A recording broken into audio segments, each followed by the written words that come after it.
Ladies and gentlemen, welcome back to the Daily Carry Podcast, episode 115 today. Excited to have another episode. I am fresh back from New York City. New York City. New York. And you're in your chair. You're back in your chair. Forget about it. Forget about it. I want to immediately have a pizza. I was trying to talk like that every time my wife pulled out her camera to take a video. And by the end of the trip, she was so done with me. Stop saying forget about it. She was saying it. She was starting to talk like a New Yorker. It was pretty awesome. It was a good trip. New York City's not really my thing. My wife's never seen it, so I go to New York. I fly into New York every year to go to the Tom DeBlas Affiliate Summit in New Jersey. I fly into New York and then drive down there. And so this was my third year to go, and it was a good opportunity to take my wife with me. She's never seen New York City. So we spent a couple days, went and saw everything. Dude, It's about all you need to do. We packed in a lot over a couple days. We did like 25,000 steps every day, seeing everything. We went and saw Statue of Liberty, Ellis Island, Empire State Building, Chinatown. What else did we do? Did you go to a play? Oh, we went to Wall Street. Oh, I went to the Continental Building. Oh, did you? Cut it out. Did you stand out front? I did. I got a picture and a quick couple videos. Was there a that I dog? hope I don't get sued over. What? Was there a dog? There was not. Inside of it. It's not a hotel. It's actually there's a bar and grill. It's called Continental Bar and Grill. You have? Yeah, of course. Oh, well, I've been to New York cool. many times. I didn't even know that. Yes, sir. Look at that. That's cool. But was able to go do that, see that. Saw, of course, the Twin Towers Memorial there, and went and saw a couple cool things. We stayed in Times Square, so that was interesting. How was that? I will say this, man. New York is super gay. It's super gay. Super gay. Not Flintstones gay. A bunch of trans people everywhere. Yeah. Everywhere you go, man, it's all gay and trans. It's kind of mind-blowing. It's like, man, how did this many people decide that they were gay and trans? So just as a point of reference, it's actually been 3 years since I've been there. When I was there were no gay or trans people. Really? Yeah. Well, whenever you were there last time, let me ask you this. Did it reek like weed everywhere? Well, it just reeks, period. But did it reek like weed? Because weed is that very specific scent. Yeah, I don't know. I don't know that that's true. Just New York has its own distinct smell. Every big city does, but New York has its own. Oh, yeah, you could smell the New York. But, man, that New York with the weed, that's the new smell. Yeah, no, it's been there were no trans woke stuff when I was there. What, That's all. How long ago was that? 3 years ago. What? I mean, there were gay people walking around, but there wasn't like crazy trans stuff walking around. No, most of that's cropped up in the last year and a half. Here's what's crazy. So the first time that I went to New York, I was probably 15, and I went with my parents and my siblings, and they had this entire itinerary of things.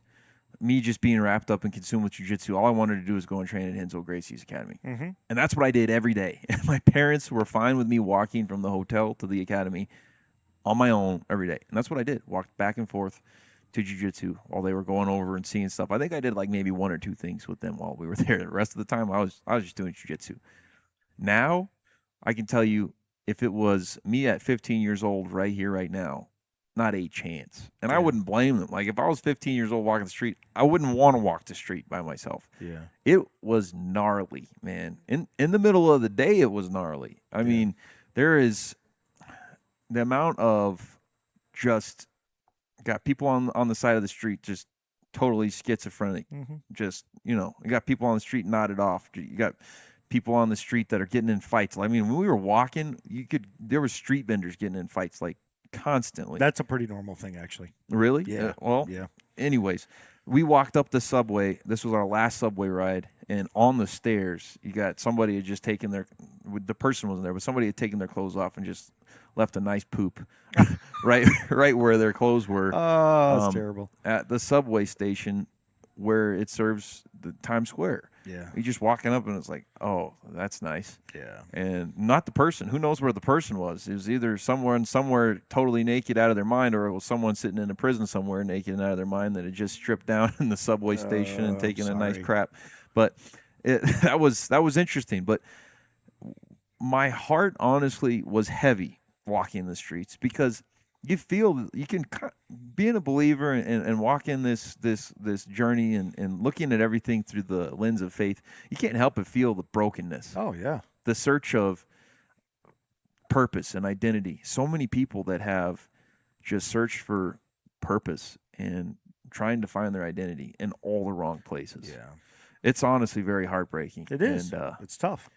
so my heart goes out to those people, even not being from New York and not being placed in New York, not living there.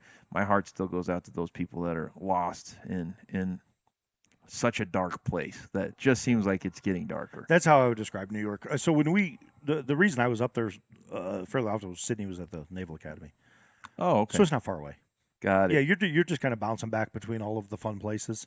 Mm-hmm. So you can go over and do the walks of history and go see DC and go up to New York. I mean, it's, everything's right there. Did you go to Gallagher's? You ever went to Gallagher's? No, I never went to Gallagher's. So apparently they had the first franchise of it ever. I don't know if there is any franchises anywhere besides this original location, but they had one in Boulder. So our server at Gallagher's, which by the way, it's been open since 1927, so Wow. Prohibition era, Yeah. which is pretty cool. That They is got cool. a bunch of pictures all on the wall of all these mobsters. All these mobsters always ordering the lobster. We had the coolest server though. He'd been working there for 40 years. His name was Soto, and such a nice guy.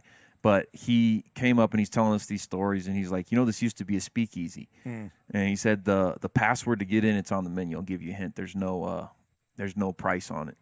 And so we were looking, trying to find it, and I'm like, man, I don't know. And he comes back and he's like, it's the other soup. The other soup. If you wanted to get in back in the day, it's the other soup. Because Prohibition era, and there was a speakeasy there. But you see all these pictures of people over the years being there and enjoying, and they've got this meat locker where they dry age steaks, and it was really good. It was awesome. So we got dressed up to go to dinner that night, and it worked out perfectly because that was the night that we went out to see the Twin Towers, the 9/11 memorial, and right there in that part of town, 1 Wall Street, that is the address of the Continental, which is and so we went there. I was already wearing my suit, took a couple pictures and videos in front of it, but there was people getting in fights when we were walking the streets, and I was just like, this is it. Yeah, this is it. This is gonna happen. I'm ready, baby. She's like, stop saying that. And I was like, this is gonna be the headlines. I can't even say it. The real life. Jared Wayne invitation. Oh, dude. It was interesting, but we had a good time. It was good to be able to take my wife and be able to see some of the historic parts of New York. And we went up in the Statue of Liberty and did the pedestal tour. We didn't do the crown tour because that's booked out a couple months out in advance. But pedestal tour is cool though. Whole time we were there, I was just thinking about the Ghostbusters. See, I think of King Kong. Oh, King Kong's cool too Yeah. at the Empire State Building. Yeah. But at the Statue of Liberty, I'm thinking about the Ghostbusters. Yeah. Walking all the way to the top Yep. to get the Statue of Liberty to go Gotta fight the Stay Puft Marshmallow Man. Gotta fight the Marshmallow Man. I don't know, but it was fun. It was a good trip. Would you fly into LaGuardia or JFK? No, or? JFK. Yeah. So my wife, having worked for Delta for a while, and her family, a lot of her sisters still working for Delta, we usually prefer to fly with that airline just because of benefits that we still have flying there. And Sure. The Sky Lounge is really nice in JFK, and so getting into there, it worked out really well because we were delayed coming back by several hours, and we were supposed to land at 10:30, but we landed at 2 a.m. Yeah. And so we were stuck at JFK for a long time. Were you in for the being Sky able Lounge to- the whole time? Pretty much. Yeah. Until we boarded, and then there was they had to change a tire, so we were on the plane for about an hour before we took off. So that was fun. Found a flat? I guess. I don't know. Can't fly with a flat. I was talking to somebody that was telling me that there's this guy that he knows. I don't know what the company's called, but he knows this guy. He's friends with this guy, and he made a deal with all the airlines. He used to sell them tires, but he ended up switching the business model to sell them landings.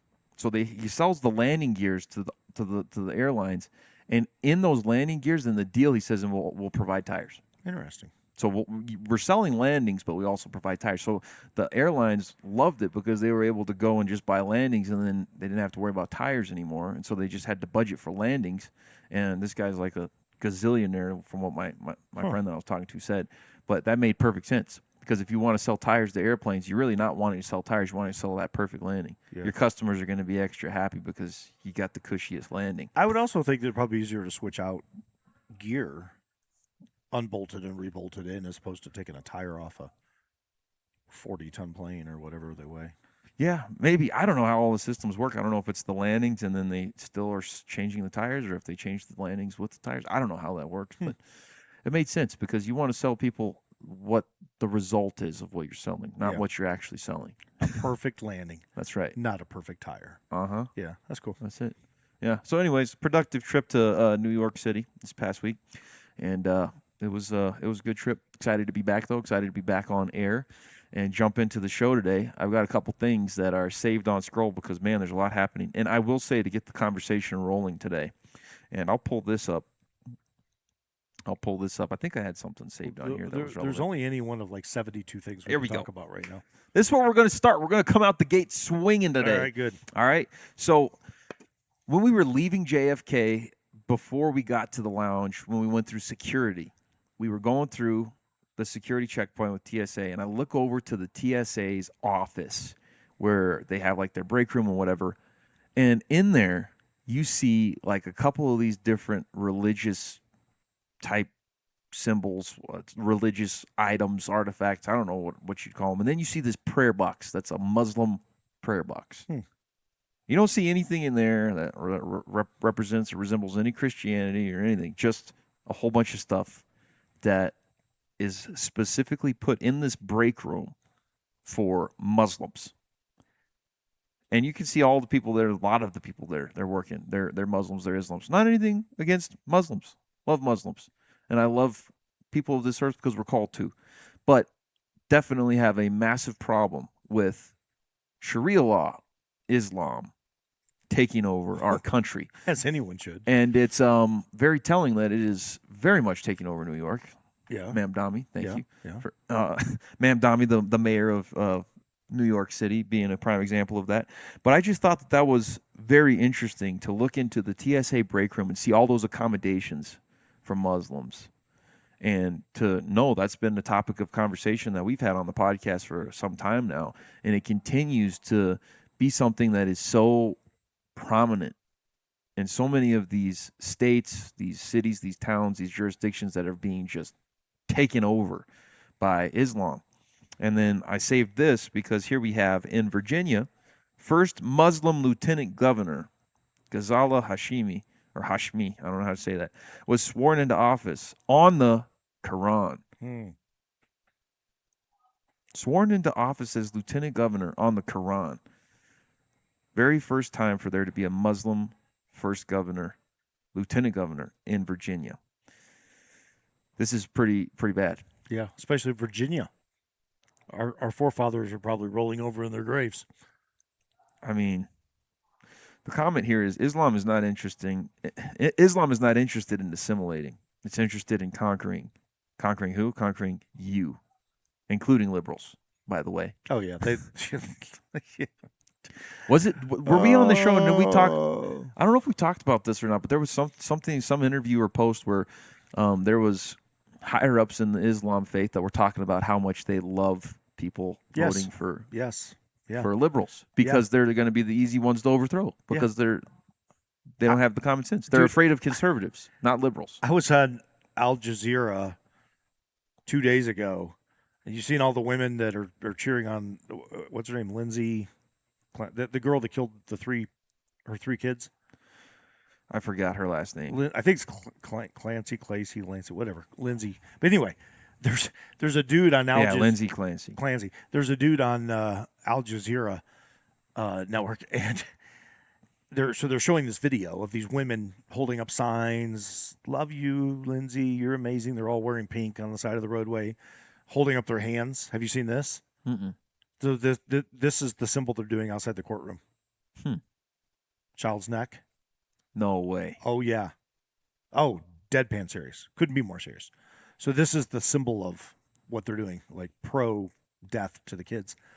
And there's this guy. He's like overseas somewhere in the box, and he's driving down the road. The thing was him laughing, saying, "Oh, we're coming. Thank you for doing this." Yeah, he's like, keep doing it. In English, he's saying it. Yeah. This is what we hope for right here. Keep doing it. I had somebody ask me the other day, do you think that somebody could really do that? Do you think that a mom could really do that? And I'm thinking, have you been reading the news lately? Have you watched any of the documentaries that are out there? I mean, dude, there's some documentaries out there that have me messed up. Genuinely. You don't think that humanity is capable of some of the most atrocious things until you wake up and realize, wait a second. There's a documentary right now that's out there. I forgot what it's called, but it's about this woman who fakes her pregnancy. She fakes it to her, I think, fiance, and she fakes it to all of her friends, all his family, and she's got fake photos. She's got the fake everything, and she's totally faked this lie that she's pregnant, and she's not pregnant. Come to find out, she's lied about her identity and all kinds of other things to other groups of people, lied about having cancer, all kinds of things like that. But she wants people to believe this lie so badly and prove them wrong that she really is pregnant. She has a friend that's pregnant. She goes to her house. She kills her friend, stabs her to death, and then tries to perform a C-section on the baby herself. The baby dies too. And then she's driving to the hospital. They pull her over. They know what's happened. And they take her to the hospital, and she's still claiming this is my baby. She's got the dead baby in her hands. And she's sitting in the hospital bed saying this is still my baby. The doctor goes in, does the examination, like, you were not pregnant. You did not just have a baby. This is not your baby. And she's still trying to sell the lie. And this is a person who tried to lie to everybody and then murders somebody else, cuts open the womb of a dead mother, kills that baby in the process, and tries to tell people that it's hers. And you look at that story and it's like, man, humanity is pretty messed up. You know what it really is? It's whenever those lies get a hold of somebody's psyche. Because if you're trying so hard to tell someone else a lie, imagine what you're doing to try to convince yourself that you're right. Imagine the damage and the harm that happens to you psychologically. Imagine the damage or the harm of somebody that's that mom that's got people on the streets holding up signs like that, trying to affirm these delusions and these lies that you at one point or another fell for.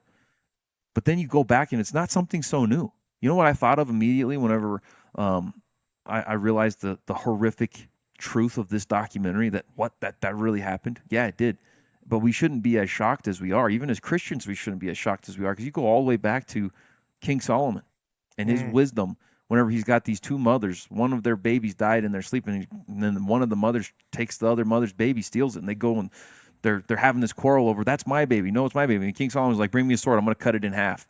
And you have one of these mothers who lost their baby say, okay, that's fine. And then you have another mom who say, absolutely not. Give her the baby. And then King Solomon's like, okay, this is obviously the real mother. Yeah. But you had this other mother who was willing to just see a baby get cut in half. It's been going on forever. It's been going on forever. Yeah. Humanity is dark. You know why humanity is dark? Because of the lies that humanity decides to believe in, instead of just simply saying that's not true, that's false. This is the truth. Jesus is the way, the truth, and the life. That's what we're supposed to stand on. That's what we're supposed to be able to look at and have a compass and a roadmap, a foundation to build on, versus this web of lies that people start to build lives on, and it all falls apart. That's why we have psychological breaks. That's why all these people that I was talking about in the beginning, New York City, all these people that are so broken and surrounded by darkness that they've bought into lies. Yeah. It breaks my heart because it doesn't lead to any place good. It's hard to watch, and that the thing you're sharing, it doesn't surprise me. I mean, I was in law enforcement long enough to see every kind of murder there was, every type of death. I've stood over them all. I've seen them all. If you can imagine it, I've seen it, really, unembellished. I'm not saying that to be funny. I mean, one of my very first death scenes was a dual decapitation on a motorcycle. It was just, they just came around the corner and caught a road sign. Man. And you go, okay, I guess I'm in it now, right? You're picking up a helmet and you're looking at somebody's face and there's no body. Got a mom that microwaved their kid to dry him after they took him out of the bathtub.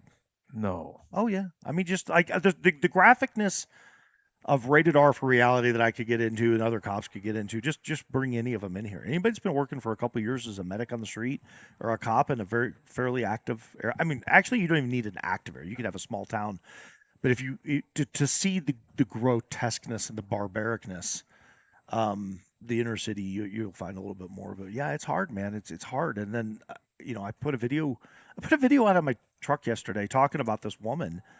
And I just said, it's sad when we got these gals lining the street. I mean, there's just such hopelessness in that. And for me, I'm like, send them to me. I mean, I would love to sit down and have a conversation with these people and just go, what are you thinking? Like, what goes through your mind that says, I want to go band up with a group of people, I want to create a sign, and I want to stand out and say, yay, Lancey, or Lindsay, or whatever her name is. Like, And I had some dude get mad at me over it. It's like, well, it's called free speech. And I'm like, I don't think that was my point at all. I wasn't telling anybody you can't go do something. The question is why would you go do that? Why would you endorse such evil? And automatically somebody comes back and defends that. And I go, that's just where we're at. We have a huge culture problem. Huge culture problem. No doubt. And it's not going to get better, by the way. It's not. I mean, you got to have hope. You got to have faith. You got to love. But it's scriptural. I mean, we're going to keep descending down. It's what we do with it. I will stand on that until the day I die. It's what we do with it now. Mm-hmm. We're not moving forward. We're going towards end times eventually, and you're just going to see this stuff amp up and ramp up. But it's how you and I and others stand and call out evil, but also stand and love people. And when it's time to dust off your sandals, dust off your sandals. When it's time to draw your sword, draw your sword. But in the meantime, you just keep praying for people, draw them in. I mean, bring me the broken, right? Yeah. Bring me the broken. I want the woman that doesn't understand why this is evil to sit down. Am I going to change her mind? I don't know, but I'd love to have that conversation and say, absolutely. My bride sat there and held a baby that was stillborn. I hate to use that as an example all the time, but boy, that was really painful to watch. And that's really hard when you got a family that is fighting to have a third child, and you lose that child the day before you're supposed to deliver, and yet you got people out on a street corner cheering, literally holding up a strangulation sign. That's the new symbol now. It's like, well, these people have lost. I call it stupid and idiotic. I didn't do a lot of name calling, but it really is scary because I think they've lost their minds. There's no sense of reality of what it is you're dealing with. We don't even agree that abortion is murder. So now we're post birth, right? And by the way, this is in Massachusetts where this lady killed her kids, right? Which they just did full term abortion. This stuff isn't by happenstance. This is very much by design. The dude in the WNBA game wearing "Here's What a Woman" T-shirt is that got kicked out of the game. Did you see that? No. Yeah. I'm pretty sure he's a former pro basketball player, and he's going in going, "Well, I want to play. I want to identify as a woman." Royce White is all over this thing right now. I mean, he's one of the funniest guys I've ever seen. He is tearing the WNBA up. Nancy Mace is tearing the WNBA up. Thank goodness for Sophie. I love Sophie Cunningham. She's hilarious. She's funny to me. But she's brave. I mean, she's standing in the face of evil, going, what the heck? While getting clotheslined out on the court by the opposition. You got race issues tearing everybody apart. And you got a 7-foot-tall black guy goes to a WNBA game the other night wearing a T-shirt that says, "Here's what a woman is." And they kicked him out of the stadium for it. What happened to free speech? Oh, it's not like he walked down onto the court and went, "Look at me." Yeah. He just stood up, and everybody saw it. And one of the players got mad. Yeah. And she went at him, and he's like, "I guess you don't even know what you are." So yeah, I mean, we've lost our ways, man. Well, the scary part is, and the part that we need to be aware of is, yes, we want to reach these people, we want to have these conversations, but there's people on the other side that they want to affirm delusions. Sure. They want to affirm lies. They want to see the downfall. They want to see the destruction. Why? Because they want to be able to sweep and step in and just take over whenever it's the right time. Agreed. And, I mean, there's been people in the Islam faith that have just blatantly said this. Yeah, we want liberals. We want that side of the aisle to take over, because then we're going to overthrow them. We're going to take them. We're going to take their seats. We're seeing it happen. They're not even having to do it. We're not even having to do it violently. They're just coming in and they have these delusional people that they've supported, affirmed, that they have, instead of sitting down and saying, "Hey, hold on, that's not right." Yeah. Instead, they're like, "Yeah, do what you want. Yeah, absolutely." You know what's the irony in this? You sounded very New York right there. I did. You know what's funny? Do what you want. Forget about it. Whenever I was preaching on Sunday, I think I broke out into it a little bit a couple times. It's hard not to. My wife was like, "Jared, you cannot talk like a New Yorker whenever you're trying to preach." I'm like, "Babe, I'm going to try really hard." I'm preaching here. Stay in your chair. When I go back to Kentucky, my wife looked at me and she says, "What just happened?" Yeah, it's I'm real. I'm like, "What happened?" She's like, "You sound like you're from Kentucky all of a sudden." I'm like, "I do."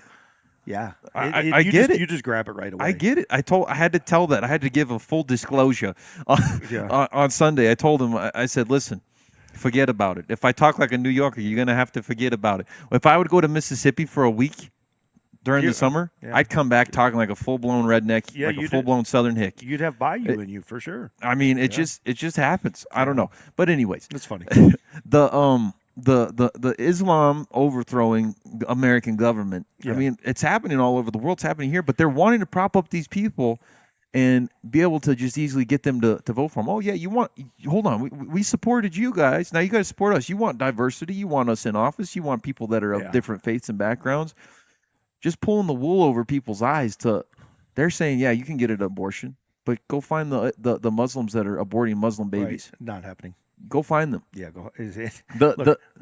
They are intentionally multiplying in this country to overthrow, to take over, and they are not going to be this peaceful government that they have made these people buy into thinking that they're going to be. They are going to systematically enforce Sharia law, and it's only a matter of time until they have enough people in office to be able to do so. If something's not done about it, what can be done about it? I mean, I don't know. We got to talk about it. We got to figure that out. But you've already said it. I don't think it's getting better. It's getting worse. There's more people taking office, not less people taking office. Well, there's more than one every level of office in this past election than history, and that'll continue. At what point do you think, if any, do people have their eyes opened? Man, these people are going to enforce Sharia law. What do you think it's going to take? Do you think it's going to be like a Dearborn, Michigan, or it's going to be like maybe New York City, where some of these policies really start to take effect to the point where people finally see, wait a second, they're not letting us do what we want to do? You don't think that's going to happen? No, I don't. What do you think is going to happen?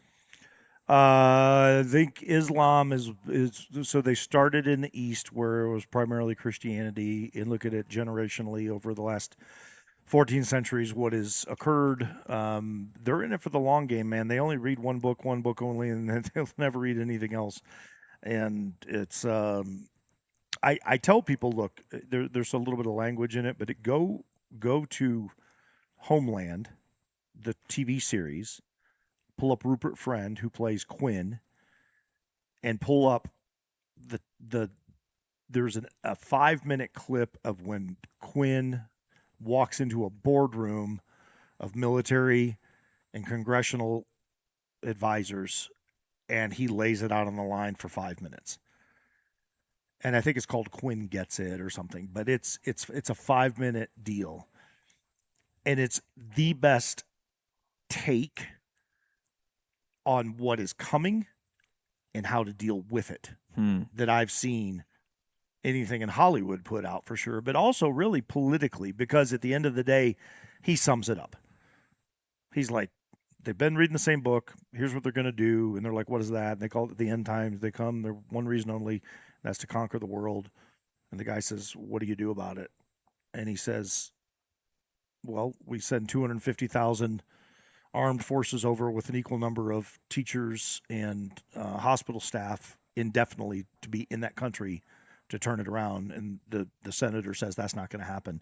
And he says, well, then hit reset. He goes, what's that mean? He goes, turn it into a parking lot. Like, there is nothing else that you're going to do. So when they come, they're in it for the long haul in America, because they're going to come in, they're going to take office. They don't need to start a civil war. It'd be easy to do. It'd be easy for them to come in here and immediately attack us and put us, I mean, we've talked about this on the episode several times. We could stop America in its tracks in 72 hours. Stone cold, the OPSEC is done. I don't think, I mean, could it happen? It can. I just don't think that that's the priority. I don't think there's any reason to do it when you can come in and go, no, we're going to elect such and such into county commissioner's office, and this person's going to be mayor, and this person's now governor. You just take over the infrastructure and the politics, and then you take control. And you do what you did in the UK, and now you have no-go zones, and then the guys in the cops and the government don't go into those zones anymore. They've just taken over entire sections and communities, and they go, yeah, now we're acting underneath Muslim and Sharia law, and you're not welcome to come into our community. And America goes, oh, that's not going to happen here. Well, you just elected a mayor, Muslim mayor in New York, the same place that you just visited the Twin Tower Memorial. Make that make sense. And that was 2 decades. So in 2 decades, we've gone from let's go level the playing field. Let's blow up the world. They attacked us. Pearl Harbor, but New York style. And 20 years later, 26 years later, whatever, quarter century, here we are. So where do you think you're going to be in 25 years? Man. I mean, in 25 years, if we've gotten here and it's only going faster, shoot. Yeah, dude, I will give it I'll give it 24 months. 24 months. I'll give it to the 28 election. And by the 28 election, if you have not seen a significant change in America in the right direction, I would say we're going off a precipice. I'll call it right now. Yeah. Yeah. And then it'll be wartime. The problem is I've said many times, Jared, who are you going to war with? Yeah. Because Iran is a joke. That might be the single greatest tactical error since Vietnam. In my opinion. Why do you think there's so many people that are acting like that war is a good thing? Like, I mean, I see a bunch of commentary that's against it. Then I see a bunch of commentary that's like, this is a good thing. Trump knows what he's doing. This is going to be a benefit. This is a long-term play. It's like, in what way? How are people making sense of this? In what way outside of blind loyalty is it a good thing? I don't know. I think that what people are arguing is that it's going to end up being a good thing economically for us and for the whole world just because of the oil and the strait. I don't know enough of the high-level details behind it. I'm assuming that's what they're arguing for. I'm assuming that some of them are probably siding just because of the political, maybe potentially nuclear stability, just making sure that it's something that is maintained or managed or controlled under the authority and the say of the U.S., which I don't really understand. But I mean, I read like Glenn Beck. He put out not too long ago. He put out something about how this is a good play. The economic attack, basically the economic nuke, something like that, and saying, well, Iran right now looking at America. They see America as weak and divided, so they're just trying to hold on and just thinking that this is going to be something that we kind of just phase out of. Let me just pull up his post so that I'm not just quoting something mistaken. I don't know Glenn Beck very well. I mean, I know he's got some notoriety for things he says. My take on Iran is pretty simple. It was a bad call. It was a bad decision. I think we went in heavy thinking we were going to accomplish something in about 8 days. And 8 months later down the road, not only have we not accomplished it, we've given all the power to Iran. Iran's not going anywhere. I've said it over and over, and I'll continue to say it. You cannot negotiate with Sharia law terrorists. You can't do it. And Trump thinks he can. And so this whole waffling back and forth is just the absurdity behind it. Again, I said it's like Forrest Gump playing ping pong with himself. And listen, I don't know too much about Glenn Beck either. He's just one of the guys that keeps popping up on the feed, just commenting on Iran and all this. He says this. He says Trump is doing the right thing. Can you imagine that? He's saying this. He's saying Trump is doing the right thing with the economic D-Day for Iran, but we must be very careful about one thing. By every Western culture measure, we've won this war. Iran's military is destroyed, their economy is in pieces, and their proxies are scattered. But Iran doesn't play by our rules. When they look at America, they see a divided country whose people are running out of patience. All they have to do is wait it out. And then there was another post that I just read. Well, he's correct on the last statement. He said that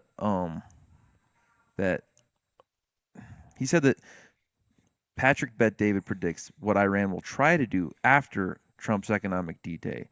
They have one intention in place right now, and that's extending the war as much as they can. They want to try to extend this until Trump is no longer in office. Well, sure.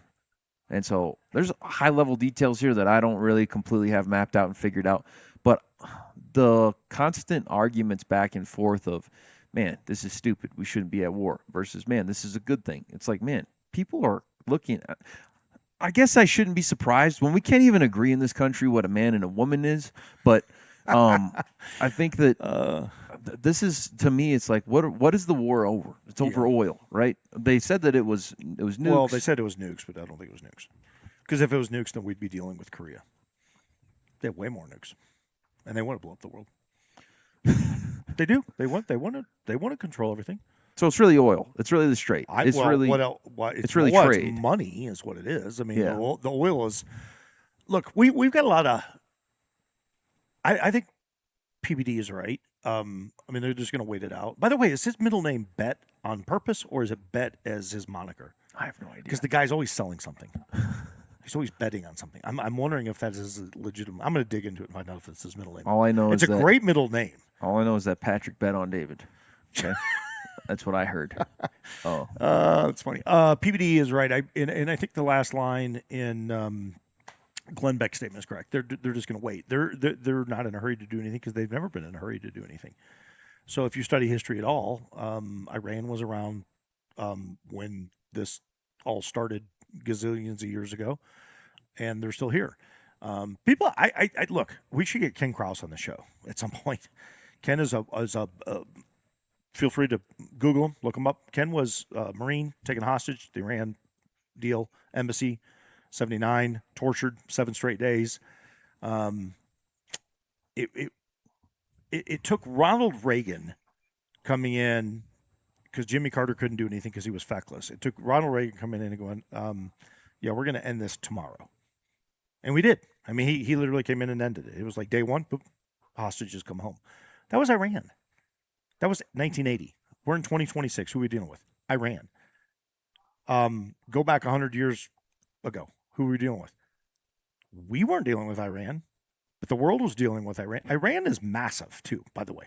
This isn't a tiny little area. This is the epicenter of problems in the Middle East. And so when you have somebody in office, and we've got some pretty cool equipment. My daughter sailed a pretty cool boat over into the Straits of Hormuz and sat there for 7 months in wartime maneuvers. And I mean, they were capable of taking care of business, and that was all good and fine. And yeah, we decimated some of their fleet and did some damage. But at the end of the day, I think we have an arrogance about us sitting in the Oval Office. And I don't care who's the president. When you get to that level of power, you got the football, you get your finger on the button, you got the capability to be the world police. We're also the most benevolent nation on earth. We send more humanitarian aid to everybody, but we also play a lot of chess. In my opinion, we're playing a lot of chess right now with people that don't care about chess. What they care about is Sharia law. They don't believe in anything else. So at the end of it, they're going, well, you guys can play whatever game you want to play, and you can come over here and blow up some boats and do your thing. We're going to sit over here and eat hummus and hang out and do whatever they do.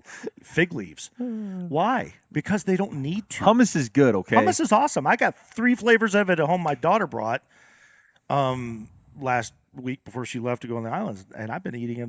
It's been awesome. Look, Jared, the real struggle that I have in this right now is we are stuck. Trump, look, there's pro-Trumpers. I am sorry. I voted for the guy twice. Something changed about him. I've said it over and over. I'm not going to change it from this podcast, but if he's listening right now, if you're listening, Don, single smartest thing you could do right now is turn around, everybody, and come home. Take the egg on your face, turn around and come home, focus on America, get gas prices down to $2 a gallon, slow the death of our cattle industry, open up the water lines. I'm glad you brought that up. Open up the water lines, get the economy moving, shut up, drop your New York ego, and get busy for the next 2 years before the 28 election gets here. Resurrect your presidency, make America safe, make America your priority, protect the borders, and leave everything else alone. We don't need to be in a skirmish. We don't need to be in Iran. That strait has been open since the dawn of man. It's been a thoroughfare forever since the wind sailboats back in the day. You've got, I don't know how many hundreds of ships go through there a day, and right now we got a half dozen going through a day. We're creating a tension that doesn't need to be there. And at the end of the day, here's the reason why. Whether we're there or whether we're not there, Iran is not going to do anything any different. They're not going to do anything any different. They're going to continue being Iran. And until the day that they step up and they prove that they're going to be a dominant world power that wants to blow everything up, then we can send somebody over there, do a military airstrike, and then come home to keep them from blowing up the entire world. Outside of that, there's no reason to be there. People can argue money. Glenn Beck can talk strategy and tactics and finances and all this garbage. But at the end of the day, our boys and girls don't need to be over there on boots on the ground. We don't need to have ships over there in the straits, and we don't need to be fighting over something. We've been buying oil, well, essentially since it was detected over there, and shipping it over here. And America's got a lot of oil. The difference is the gradient of oil that they got over there and how it's refined versus what we have refined over here. Oh, and by the way, little rabbit trail for a second. Look up China and find out how many fossil fuel plants they've built in the last 20 years, and then look up America and find out how many fossil fuel plants we've built in the last 20 years. The answer in America, by the way, is 0, in case you're looking. But China is building energy as fast as it can build it in every capacity. So they know, they get it. They're in the past 10 years, you said? It doesn't matter. They're building like crazy. Wow, past decade, over 1,195 operational coal power stations active on the Chinese mainland. Say that again? 1,195. Yeah. America? Mm-hmm. I don't know. I'm going to look it up right now. I could tell you the refineries that we've built. I think... It says the U.S. Energy Information Administration does not track an exact total count of newly constructed fossil fuel plants over the past decade. Do you know why? There aren't any to track. Yeah, and you don't even have to do a decade. You could go back 20. I think it's 28 years. That seems like they want to track everything else. Well, they do. I think it's been 28 years. Somebody in the fracking oil industry, correct me online in the comments, but I think it's been 28 years since we built a refinery. And there's enough oil in Alaska for America to survive an estimated 250 to 300 years minimum. And we won't touch it because of a hummingbird or a beetle or a something, some tree hugger in 6 million acres of forest doesn't want to touch. In the refinery, it would be 40 square miles. 40 square miles and 6 million acres. And we could do water purification systems like they do on every island in the world. You know, like when you go to Aruba and you go to vacation and you drink water, that water comes from the ocean. It's not shipped in. Yeah. I mean, we have the technology. The technology is everywhere. Everybody's using it but us. America loves to outsource and spend money on everything because of capitalism. I love free enterprise. Including beef. Including beef. I love free enterprise. Did you see this? I don't this? like that. Did you see this? Have I seen it? The 300,000 metric tons of ground beef to be brought in from Argentina, that deal that Trump just struck? Yeah. What do you think about it? I think it's crap. Well, I know what Marjorie Taylor Greene thinks about it because she posted about it. I mean, there's mixed reports. There's ranchers that are posting on here saying that it's actually a good thing for everybody. There's other people that are in here saying, man, that's going to be terrible for the actual ranchers that are here in the United States trying to make a living. Show me a cow farmer happy about it right now here in America. Yeah, I also know a lot of really wealthy ranchers. I know a couple of them. I'll ask them how they feel about it. It's things like this that are just another classic example of nobody being able to agree. What does it actually do to bring in that much beef? What does it actually do? I mean, they're saying that it's going to lower prices. I'll believe it when I see it. They're saying that it's going to lower prices. Well, let's see that happen. Because if we boil this down to a very fundamental level right now, without having to talk about any of these high-level economics and different things, that what happens if you actually import this versus produce it on your own, it's pretty common sense, I think, to say, you know what, if America was self-sufficient and self-producing, everyone's lives would be better than if we were having to bring everything over and having to trade it all. If we were not dependent on Iran for oil, we'd be better off. If we were not dependent on Pakistan and other places for textiles, we'd be better off. There's some people that have figured that out. I think about Origin Maine, the manufacturer that has brought manufacturing back to America. They're building, they're manufacturing jeans, boots.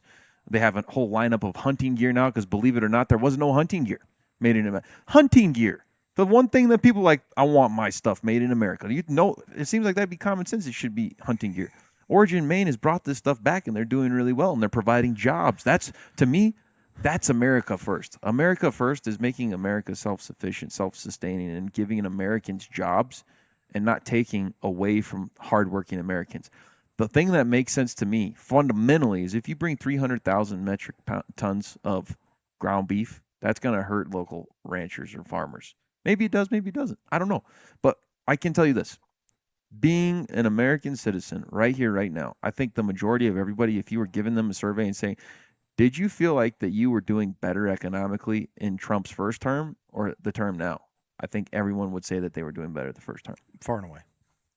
That should tell us something very important. Clearly, he's doing something totally different now with the tariffs and the war in Iran, all this stuff. It's almost like he's trying to do too much, and it seems like almost none of it's working.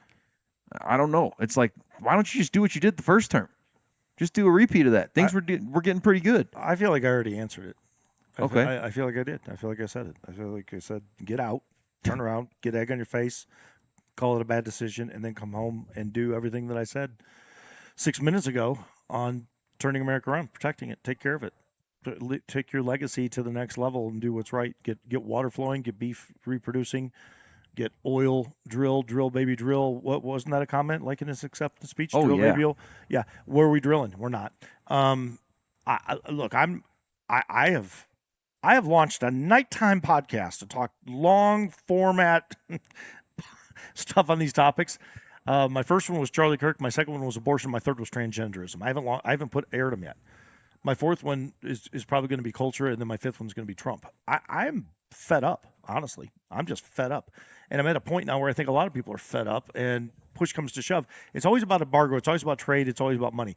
Again, I don't have a problem with capitalism. I have a problem with four guys having hundreds of billions or $1 trillion, and we got people on the street that can't feed themselves. And we got a welfare program that is dominating 50% of our taxes. We give $1 trillion a year to it. We don't employ people because they're too lazy to go get a job because we've given them entitlements through the Liberal Party. I could go on and on and on and on and on and on and on and on. I want to see America protected. I want to see America go back to, let's just take care of America for a little while. If there's a tsunami in Japan and it levels a third of Tokyo, we as Americans, let's send the 7th Fleet over with humanitarian aid out the yin-yang, tow in as many boats as we can with food and clothing and rebuilding supplies, and let's go help Japan. Awesome. I have no problem with that. I don't think we need to be going and taking half of the 7th Fleet or the 5th Fleet and going over to the Straits of Hormuz on something that has been open and channeling goods forever and a day that Iran 100% controls. 100% controls it. They're in it for the long game. We're not going to send in a few special forces, eradicate a couple things, and go, oh, look at us. That's why. By the way, have you seen the video? This is so good. It's all AI. Have you seen the video where Trump walks up to the outside of the fence and you got Rambo inside working out and he's in the prison yard and Trump calls, he says, John, come here. And John Rambo comes over and he and Trump sit there and have a conversation about Iran. Oh, dude, you got to watch it. It's hilarious. Wow. Look, John, I realized that I sent the boys over there and I've been playing ping pong and I've really screwed this thing up because one day the deal's on and the next day the deal's off and I look like a fool. And it's like the whole thing is Trump mocking Trump. But you're the only guy that can fix it, Rambo. I need to send Rambo over to Iran. Will you be willing to go? And John, I mean, it's great. But that's where we've gotten to because people have gone. When I saw the video, I watched it like 3 times. I was laughing out loud. I was like, oh, this is perfect. This is exactly what's going on. And we know it. Yeah. And what are we doing about it? Nothing. Hey, by the way, gas is still $5 a gallon. What can we do? That's the question. What can we do? Because I think that, man, what hope do we have if we can't just say, okay, guys, here's the plan of action. Let's change the country. Right, I'll say right now. This is me. I'm going to put it out there as a statement. I'm not going to put it out there as an announcement yet. Are you following what Tucker and MGT and others are doing with the new party? Okay. America, dig into what Tucker Carlson and a handful of others, the Hodge twins, a host of people are building. Okay. It's a third party. And I don't think when you're not prophetic like God, there's no way for me to know what's coming. But I think that this might be the single greatest shot that we see at turning the country around because of the notable names that are in it, the people that were originally for the Republican Party that have stepped away from the Republican Party and they're saying, enough. And here's what we're going to go do. And this thing is gaining traction in a big way. Not a little way, in a big way. So when we are split here in Colorado and we got Weiser and we got Lopez and we got Marks, that's why I said I'm waiting until 28. I'm waiting until 28 because what these guys are doing, I've been following behind the scenes. We've not talked about it on the podcast yet. You and I have not talked about it. We need to do a deep dig because I think from what I've seen on the surface so far and what I've scratched underneath on the sniff test on it, it answers your question. Okay. I think it answers your question. Well, I need to go look it up. I think what Okay. we do about it is it's already being done. It's just who gets on board, and it's going to cause a significant division in the conservative movement that I think is desperately needed. I think it's desperately needed. As our buddy Joe would say, wreck it, Ralph. Go in and smash everything and start over. I think that's what this is going to do. I do. Interesting. I'll go that far with it right now. And I like what I see. I'll be honest with you. I like what they're saying. So do you think that this, because I've always, and we had Greg Lopez a couple times on the show, and the bone that I have to pick with independents or a new party is I have a hard time seeing how division is the solution when most of the time it's actually the downfall.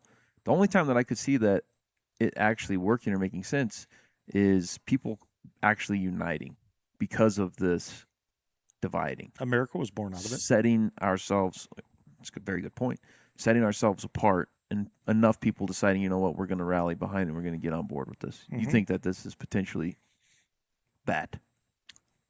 I'm going to put myself out there on a little bit of a limb, and I want to qualify one thing first, though. I first learned of this a month ago.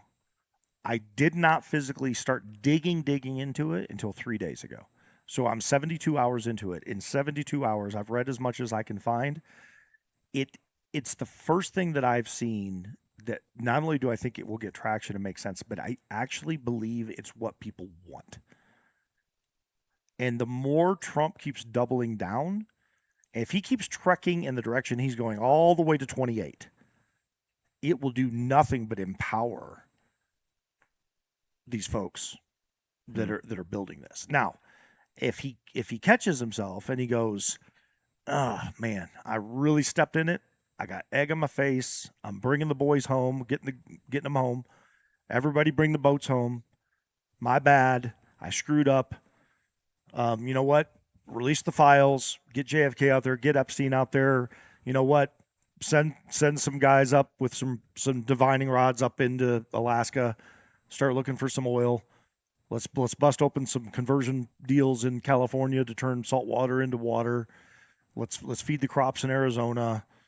I think he goes from being battle beat down to potentially battle tested to battle successful, and in 28 you have a springboard platform. I don't think he's going to do it. I think his ego's in the way. I think he's going to sit there with his ego, and everybody that supported him eventually is going to wake up and go, I don't know what happened to him, but everything changed, and it's going to give what these guys are starting to create a ton of traction. So it's kind of a 50-50. I'm 50-50 on it right now. Could the conservative Republican Party turn around if Don does that? Potentially, but I don't think he will. And I don't think the people that are behind him will do it either. Interesting. I don't think so. I think when and I'm going to wrap up for a second. When people first called Marjorie Taylor Greene a crackpot when she called him out, did you hear what she said? Did you actually listen to the things that she said? She's like, look, I was all in. And here's what I started learning behind the scenes. Let me ask the normal everyday person that's watching this show right now a question. If you came home and you thought life was fill in the blank, perfect. Your bride was great, your family was great, your job was great. And you come home one day and you find out, let's just say in a worst case scenario, your bride's been having an affair. And you didn't know about it. Like you've just been living the dream life. That's a gut punch, right? Like that's a holy crap moment. And then you talk it through, and you're like, "Oh, I'm sorry," and you go to counseling, and then a year later, you're right back to where you were at. But you kind of always have that in the back of your mind. Then you find out they do it again. Are you all in on that marriage anymore? Or are you sitting back and you're going, "Wait a second, that's twice now." And from a covenant standpoint, that's against Scripture. I've got legal grounds and biblical grounds to step away. I think it's a pretty good analogy to go, I learned a really painful, hurtful lesson. And I was all in. Like, I thought everything was great. I think Marjorie Taylor Greene, I think Thomas Massey, I think I don't know. I'm not talking to Eli, but I think Eli will probably tell you the same. I think there's a lot of people that were like, yeah, Trump. I mean, like Trump 45, look what he's done. I said that on the podcast. I said I thought 47, he was going to come in on steroids. After the acceptance speech, I thought, man, we are going to see America turn around. Because the first thing he did is he launched border security. And there's nobody arguing that. Now, people can argue about how it's been done, but at the end of the day, they went out. And look, I've done that job. It's hard. I mean, you're fighting people all the time. If he had continued on, I think there would be a different story, but instead he hasn't, and it's gone in the other direction. And I think people became disenchanted, and they became disenfranchised, and then they became pissed. And they're sitting back and they're going, wait a second. And then here's the kicker. I think this is where this all changed. What did Donald Trump say about Marjorie Taylor Greene the second she asked a question? He called her a name. I don't remember what the name was. Floozy, loser, whatever. He said, she's never been on board. She's never supported. She's not on my thing. And she's a loser. And get her. I mean, he went after her charging. And she went, whoa. I just found out we had an affair. I was just trying to solve something. And the next thing I know, now she's under attack. Well, the same thing happened to Tucker. He's got a loser network. And I'm sitting back and I'm going, dude, that's juvenile. Like you're going to go to the point where now you're going to start attacking them personally and calling them names, and people are watching that. Yeah. And so whether you agree with them or not, whether you agree with Marjorie Taylor Greene, the fact that she was just asking questions and it turned into an onslaught attack on her, a verbal assault, name calling from the President of the United States, who should be far above all of that, but we already knew his history. I say the same thing with Candace. I say the exact same thing. People are going, oh, Candace has lost her mind. Well, I don't know if she's lost her mind or not. I can't speak to that. But I do know this. I've listened to a few episodes. I hear her ask a question, and I go, that's a pretty reasonable question. You got a guy moving across the roof that nobody can make out, looks like blurry footage. Then all of a sudden footage is missing, and then you see him again in a different spot. Then footage is missing, and the next thing you know, he's falling off the roof, and they're going, what are we seeing here? Because somebody's saying it's in 4K, and they saw him pull the trigger. And you got video experts going, we can't even see anything. And Candace is asking that question. People go, oh, she's a whack job. She doesn't like Eric. Well, I don't know whether she does or doesn't. But I've got the same question. So does that make me crazy? Like, I look at that same footage and I go, well, if this is what the footage is, if the whole world has only this footage, are we all crazy then? And when you start shouting people down, that's where I think people start pulling back. And the Conservative Party, if they've done anything really, really well, and I hate to say it, there's no hate like Christian love with some people. And when you attack in that vein, man, I think people just go, wait, what? This is not what I believed in. This is not what we stand for. Why are we in skirmish after skirmish after skirmish? Why is Obama sending billions of dollars on the cash pallets to our enemies? Why are we apologizing for Sharia law? Why are we as a country, and we're getting hit from every angle, and if you say anything, you get screamed at? I put a video out yesterday saying, why are women standing outside the road celebrating this? And the guy says, it's freedom of speech. You don't understand freedom of speech. Well, no, I understand freedom of speech. I didn't say they can't do it. I said, why are they doing it? And that to me is where we're at. And it's like everywhere. It's everywhere we turn. And until we turn back to this, until we turn back to hope, until we treat people well, until we invite our enemies in and have some degree of loving conversation and say, hey, here we are. And look, we may agree to disagree, and we might even go to blows. But if we don't try, but instead it's like we're just taking a mallet to put in thumbtacks. It's like we're taking a sledgehammer to put in thumbtacks with everything. And I don't know how you recover. And then when I see what these guys are starting to build on the outside in, and these are some big name people, and lots of big name people. Yeah. And people are going, wait a second. Yeah. This is kind of what America's always been.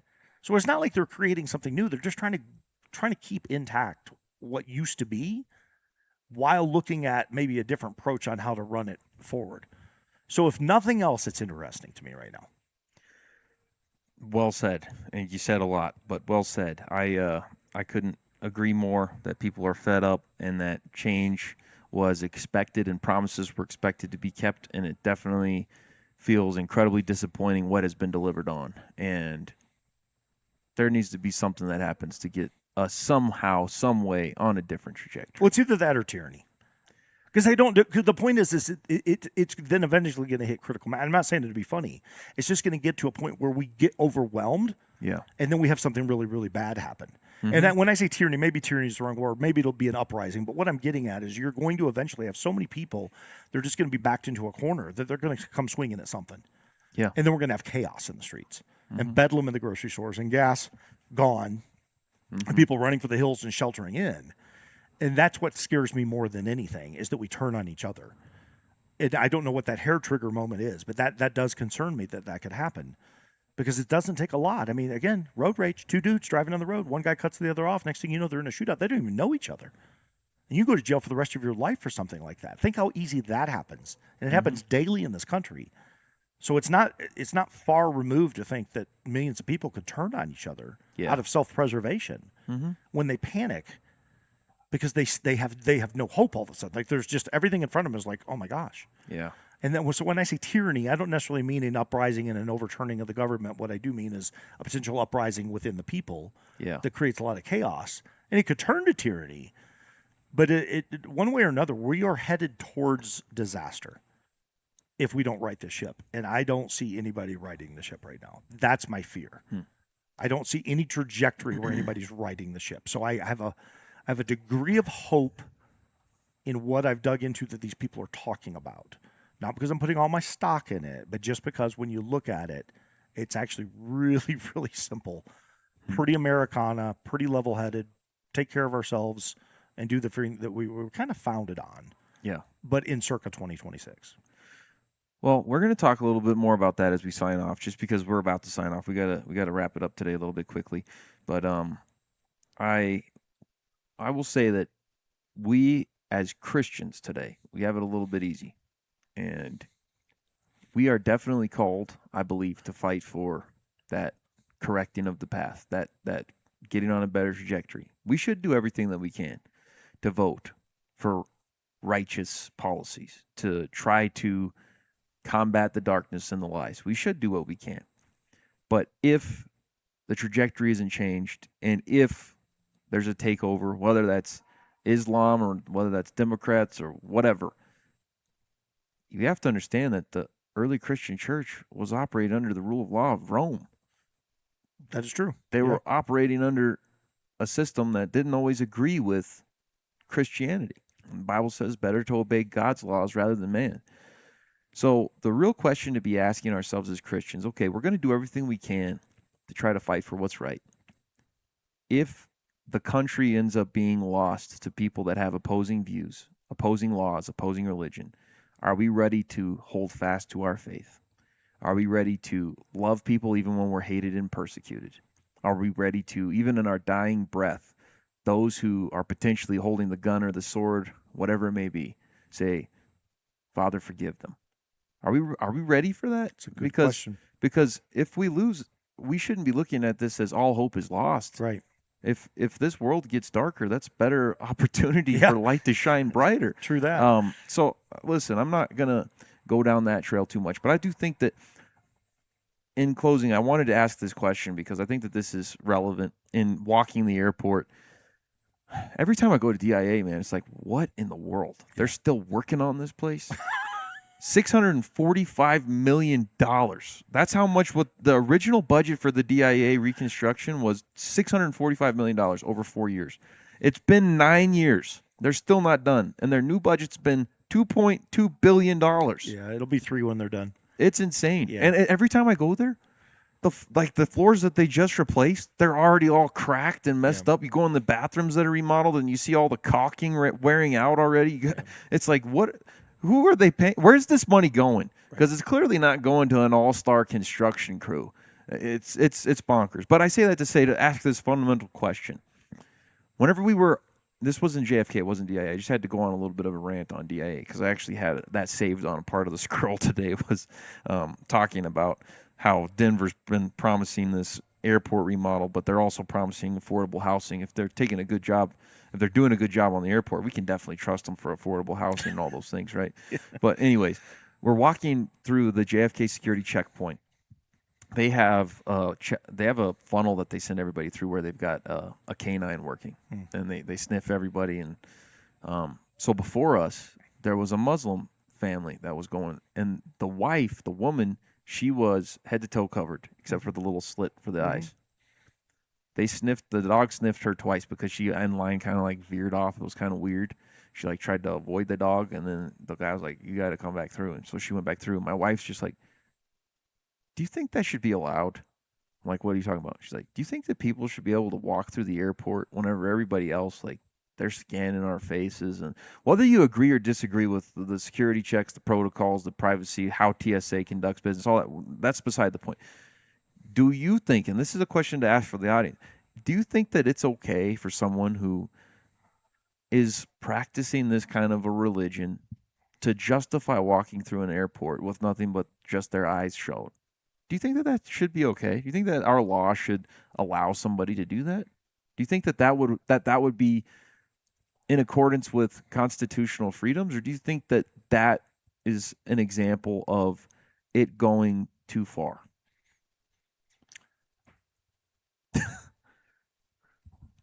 I'm a little torn on it.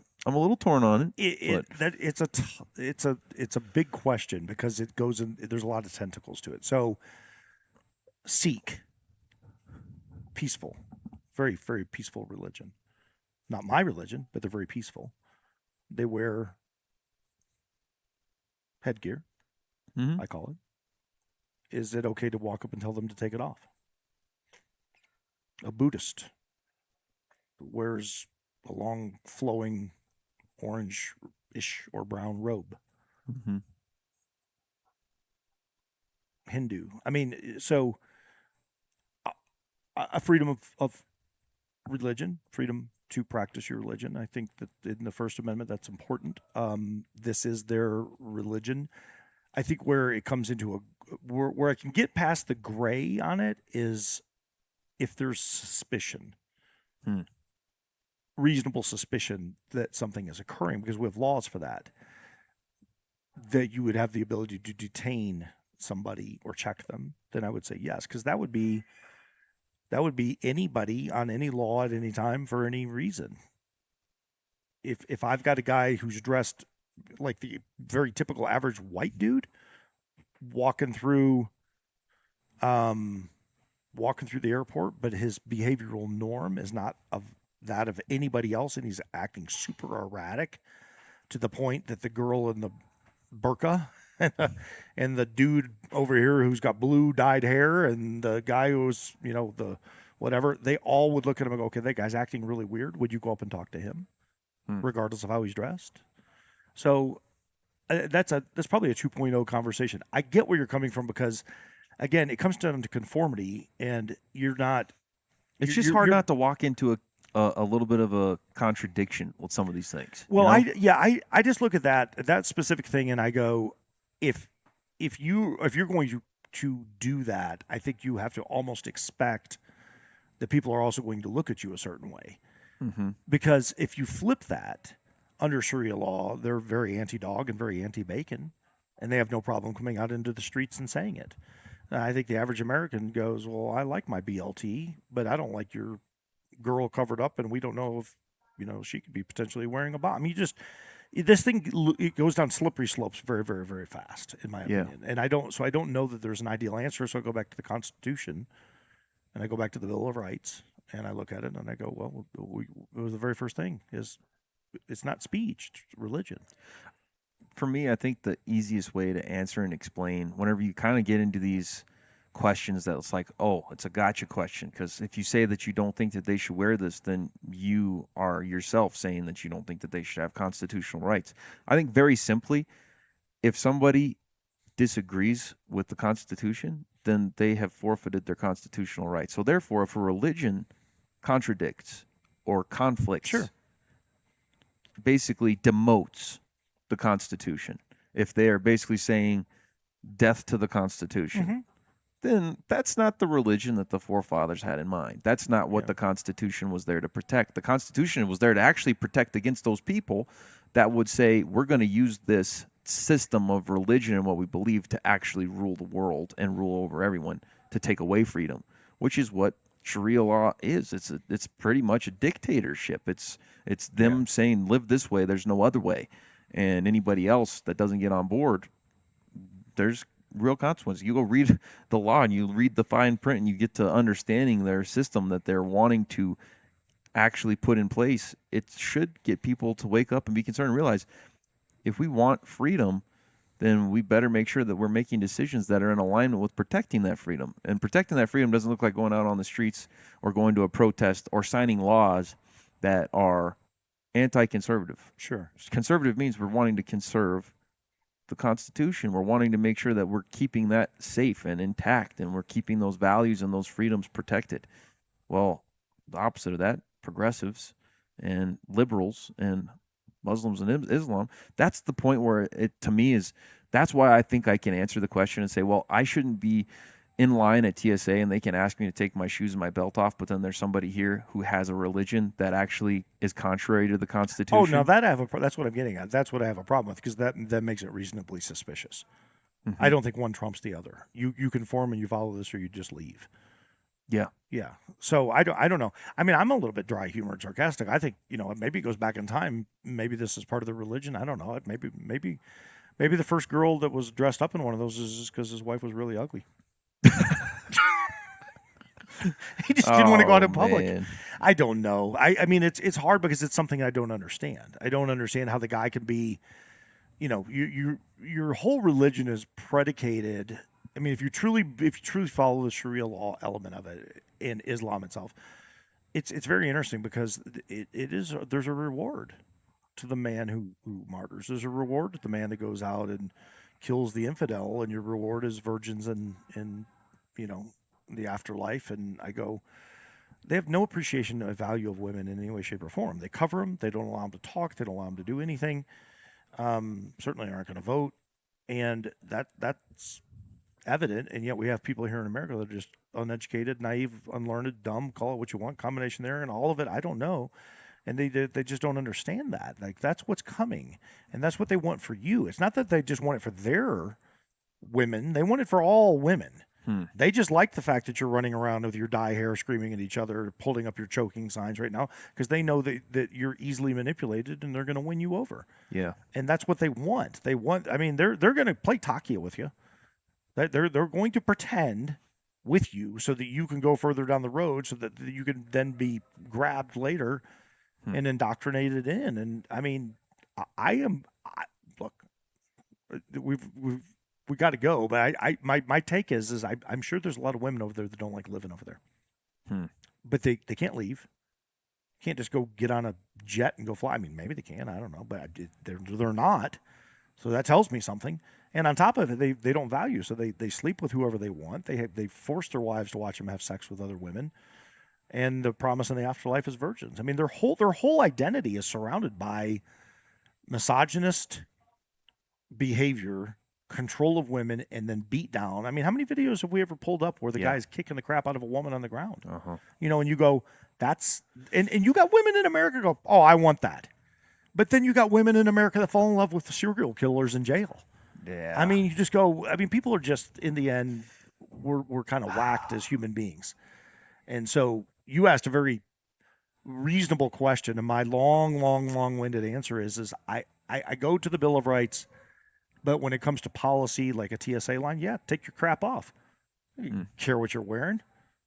Get your junk. If something is suspicious, you have to conform or don't fly. And I'll say it to him on the plane. Like, if I was sitting next to him on the plane, remember the dude that jumped up a few months ago and started screaming Allah Akbar on the plane? And a bunch of people grabbed him and took him to the ground? Dude, you are in a tube going 500 miles an hour, 5 miles above Earth. It's 150 feet long. And you're going to stand up and start screaming? Like, that's a death sentence in the air. Yeah. That's a crazy, crazy, crazy thing to do. So we are in times, though. That's the point. Yeah. And these people are not boundary probing anymore. They're straight out doing it. They're winning office. They're taking over New York. They're what do you think is coming, America? This isn't me sitting back on a pod set up on the mezzanine screaming about this. This is a bona fide in-your-face fact. And people are just like, oh, this is going to be awesome. Awesome how? We could do 3 episodes on this. Yeah, and we got to go. But the irony is just endless in all of this, because you said it well, that less than 2 decades ago, whenever we went to war because of 9/11, that now the same city has the sitting mayor, Mamdani, a Muslim. And then we've got this same city in this airport, the JFK airport, the people who we really, after 9/11, the same group that we went to war after for their radical ideals, is now they're taking advantage of freedoms to walk through an airport through a security checkpoint that really was put in place because of an attack that ultimately was blamed from radical Muslim ideals. Yeah. Whether that's what people believe or not, there's a lot of theories.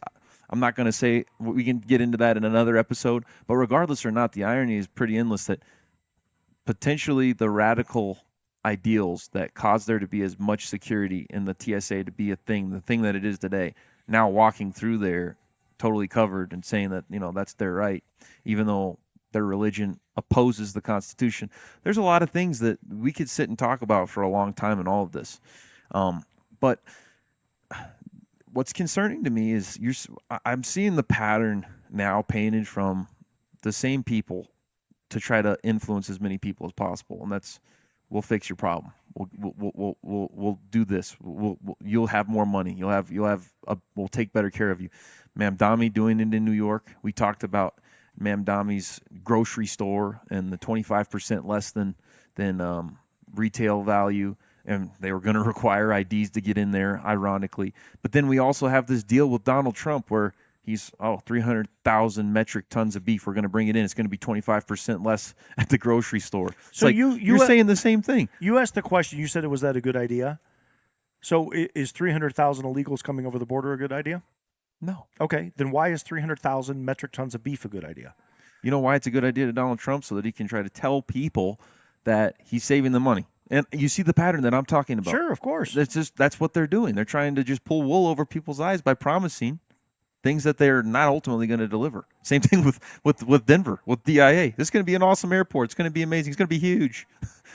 Yeah, well, $2 billion now. It's still not done, and it's probably never going to be done. And the airport looks considerably worse now than it did before. It's terrible. You go walk through there, and it's pretty horrible. It's not good. So I'm just saying. So, yeah, I completely agree with the point that you were making, what you were about to make, and I'm sorry that I cut you off. No, that's And I'm sorry that this has been a little bit of a shotgun blast episode, but the point being, yeah, they're all doing the same thing. In politics, they're doing the same thing. We're going to make your life better. This is going to make you better. Where is the proof? Because there is nothing right now that feels somewhat similar at all to the first term that Trump had in office. Right now, things feel pretty much as worse as they've ever been. It's like, man, stop promising the world if you're not going to deliver even half of what you're promising. I think, I'll end my piece with this. I don't think Trump, I don't think any president has the power people think he has. I mean, that they just don't. That's Congress. We have the same problem here in Colorado, mind you. I don't care who wins the governor's race. If the seats underneath it don't vote, that's true. It doesn't matter. Yeah. Victor Marx could win by 97% and get in here and never pass literally anything.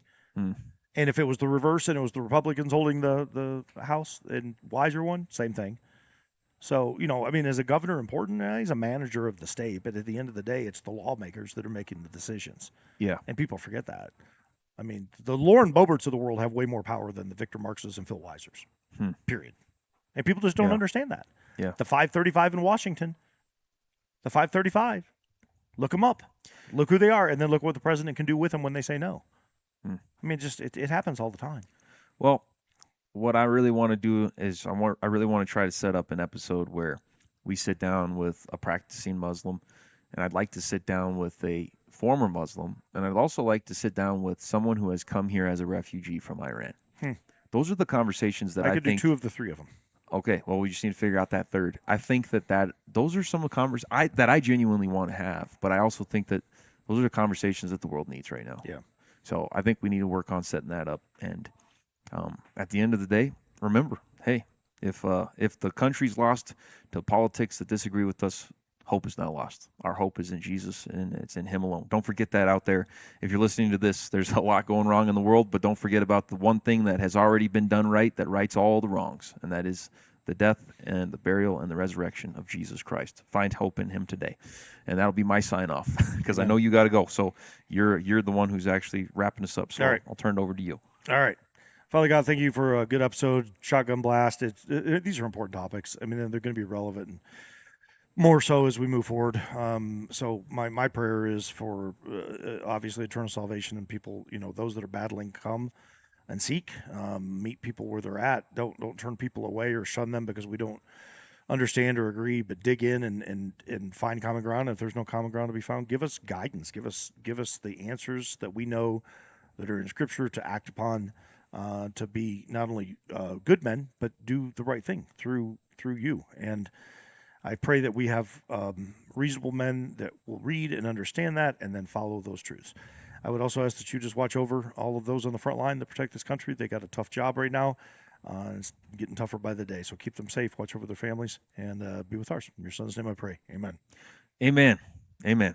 All right. Well, if you enjoyed this episode, please be sure to give it a like, a comment, and make sure to follow, subscribe. And if you don't mind to share this episode with somebody, that would be greatly appreciated. It helps us a lot whenever these are shared.